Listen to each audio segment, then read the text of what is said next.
میری شادی کا دن تھا آج، اور ہر کسی کی طرح یہ دن بھی میرے لیے بہت خاص تھا، کیونکہ آج جس کو میں نے چاہا تھا اسے اپنا بنانے جا رہا تھا۔ میں بہت بن سنور کر شادی ہال میں بیٹھا تھا۔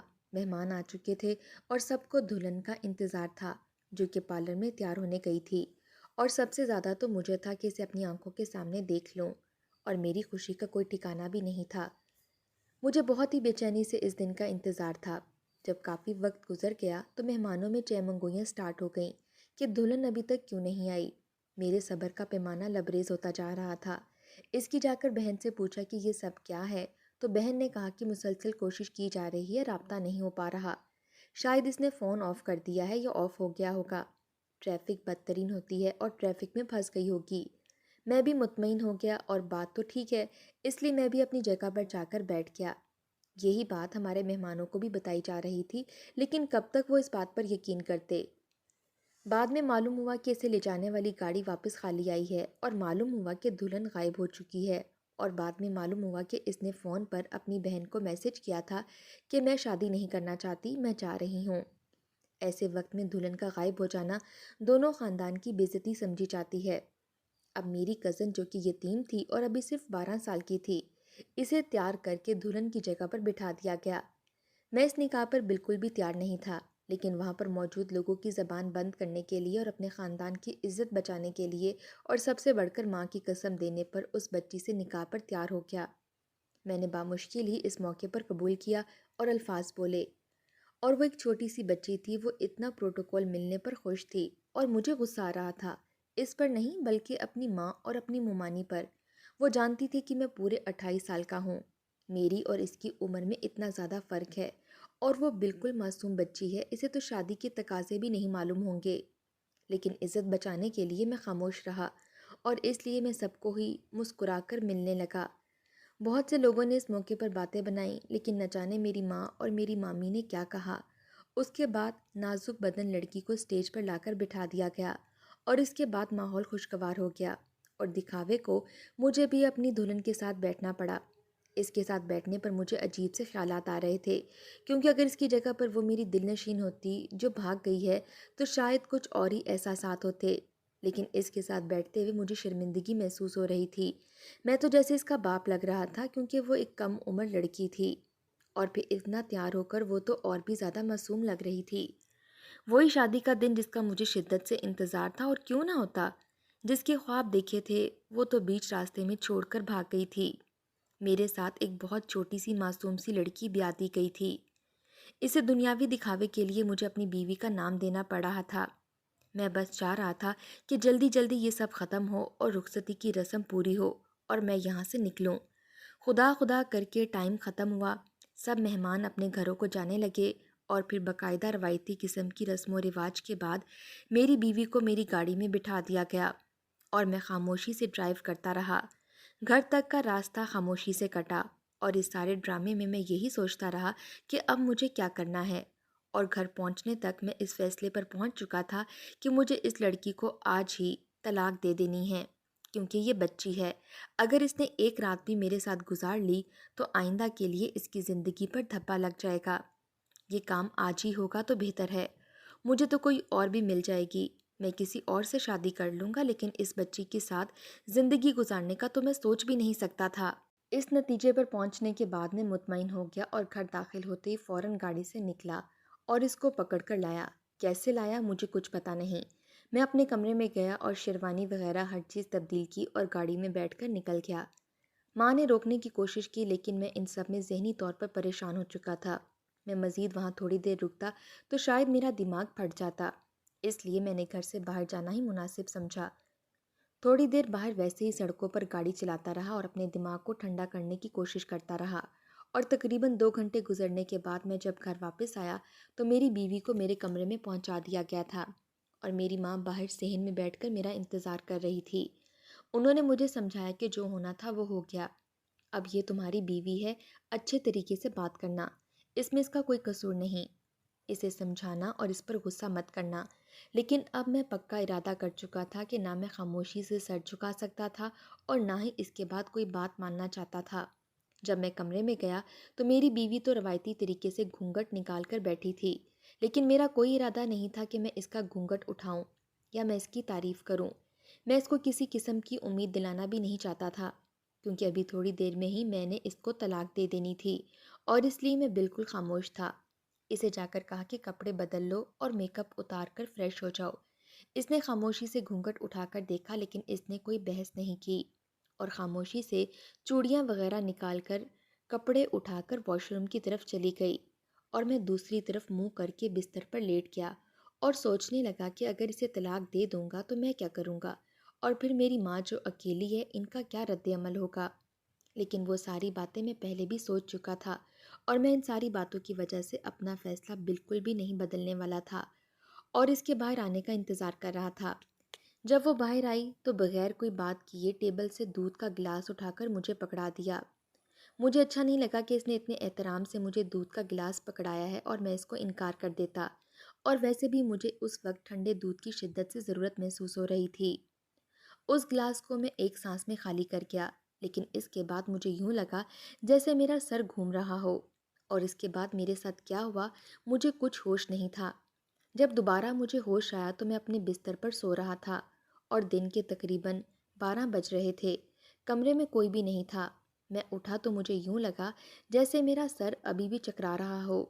تھوڑی دیر ایسے ہی لیٹے رہنے کے بعد کسی حد تک میری طبیعت ٹھیک ہوئی۔ جب میں نے گھڑی دیکھی تو مجھے محسوس ہوا کہ ایک رات گزر چکی ہے، اور ابھی تک میں نے اس لڑکی کو طلاق نہیں دی، یعنی اس کی زندگی تو خراب ہو ہی گئی ہے۔ لیکن اس میں میری ماں کا قصور تھا، اس لیے میں اٹھ کر باہر آیا تو وہ باہر ہی تھی، اور میری بیوی کا نام بھی مجھے نکاح کے وقت پتہ چلا تھا کہ اس کا نام سارہ ہے، ورنہ میں تو ہمیشہ سے اسے گڑیا ہی کہتا تھا۔ وہ میری ماں کے پاس بیٹھی ہوئی تھی۔ جب باہر گیا تو اس نے فوراً مجھے سلام کیا۔ ماں نے مجھ کو اپنے پاس بٹھا کر پیار کیا کہ تم نے میری بات کی لاج رکھ لی، میں تم سے بہت خوش ہوں۔ مجھے دودھ پینے کے بعد کچھ ہوش نہیں تھا کہ کیا ہوا ہے، بس حیران نظروں سے دیکھ رہا تھا۔ تو ماں نے کہا، کیوں ناراض ہو رہے ہو؟ یہ میری بھتیجی ہے اور بالکل بچی ہے، اس نے مجھے ایک ایک بات بتائی ہے کہ تم نے اس کا کتنا خیال رکھا اور کتنے پیار سے اس کے ساتھ پیش آئے ہو۔ مجھے تم سے یہی امید تھی، اور اب تم لوگوں کے لیے ناشتہ لگاتی ہوں۔ ماں کے جانے کے بعد میں نے اس سے پوچھا کہ یہ سب کیا ہے؟ مجھے تو کچھ یاد نہیں ہے، اور تم نے ماں کو کیا کہا ہے؟ اور دودھ میں کیا تھا؟ اب وہ مجھے اس حالت میں دیکھ کر پریشان ہو گئی اور کہنے لگی، مجھے نہیں پتا اس دودھ میں کیا تھا، لیکن دودھ پینے کے بعد آپ بیٹھے بیٹھے سو رہے تھے، میں نے بڑی مشکل سے آپ کو سیدھا کر کے لٹا دیا، اور اب صبح بھی میں نے آپ کو اٹھانے کی بہت کوشش کی، لیکن آپ اٹھے ہی نہیں، اس لیے میں خود ہی باہر آ گئی تھی۔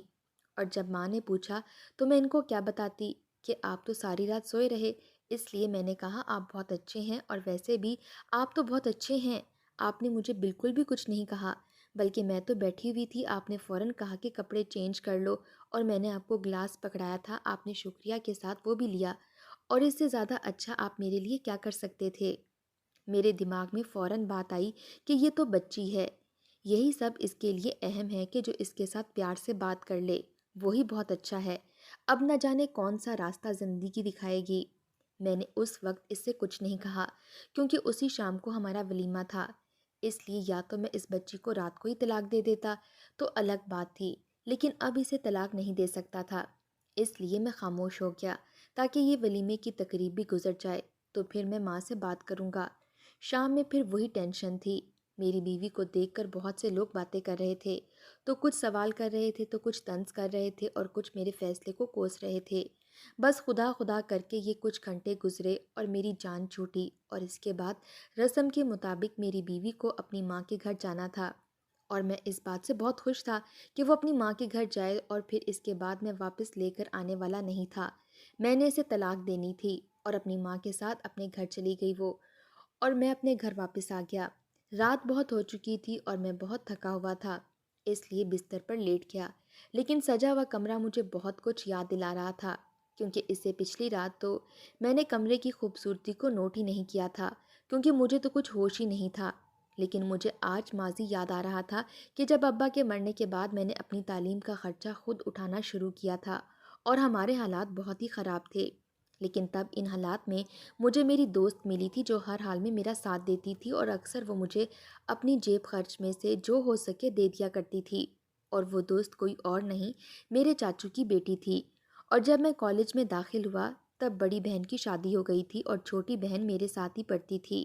وہ کافی امیر لوگ تھے، ان کا اپنا بزنس تھا، اس لیے وہ اکثر چھپ کر میری مدد کر دیا کرتی تھی۔ ہم دونوں ساتھ ساتھ ہی پڑھے اور کب دوستی پیار میں بدل گئی کبھی پتہ ہی نہیں چلا۔ لیکن جب یونیورسٹی ختم کرنے کے بعد عملی زندگی میں قدم رکھا تو چاچو کینسر کے مریض بن چکے تھے اور چاچو کی بیوی تو پہلے ہی فوت ہو چکی تھی۔ بڑی بیٹی تو اپنے شوہر کے ساتھ ملک سے باہر ہوتی تھی، اس لیے جو میری دوست تھی وہ چاچو کو بھی سنبھال رہی تھی اور بزنس کو بھی۔ اور جب میرے اوپر مشکل حالات تھے تو انہوں نے میرا بہت ساتھ دیا تھا، اور آج ان پر مشکل حالات تھے اس لیے میں نے نوکری کرنے کے ساتھ ساتھ ان کو بھی مکمل طور پر سنبھالا اور ایک بیٹا ہونے کا پورا فرض ادا کیا۔ اور چاچو مرنے سے پہلے میرا اور میری کزن کا رشتہ طے کر گئے تھے۔ وہ بھی معصوم تھی، لیکن مجھے اس کے بزنس میں ان کے پیسے سے کچھ لینا دینا نہیں تھا۔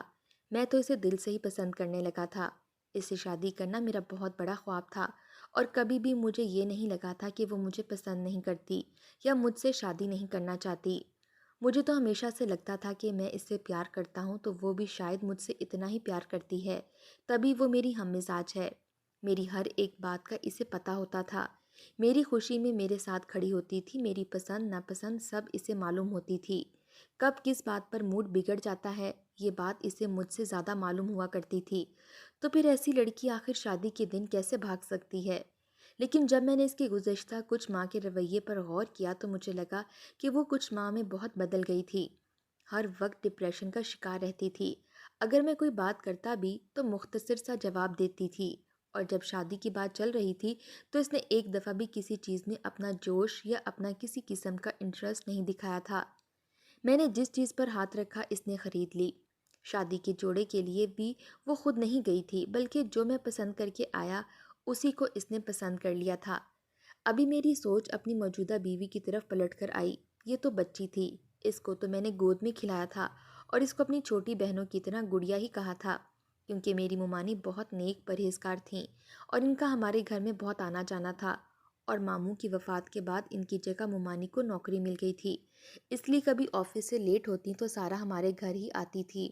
اور رہی مجھ سے شادی کی بات تو مجھے یقین تھا یقیناً اسے بھی میری طرح مجبور کیا گیا ہوگا، اور وہ معصوم بچی تھی، اسے تو یہ بھی معلوم نہیں ہوگا کہ اس کے ساتھ کیا ہو گیا ہے، اس کی پوری زندگی جو خراب ہو گئی ہے۔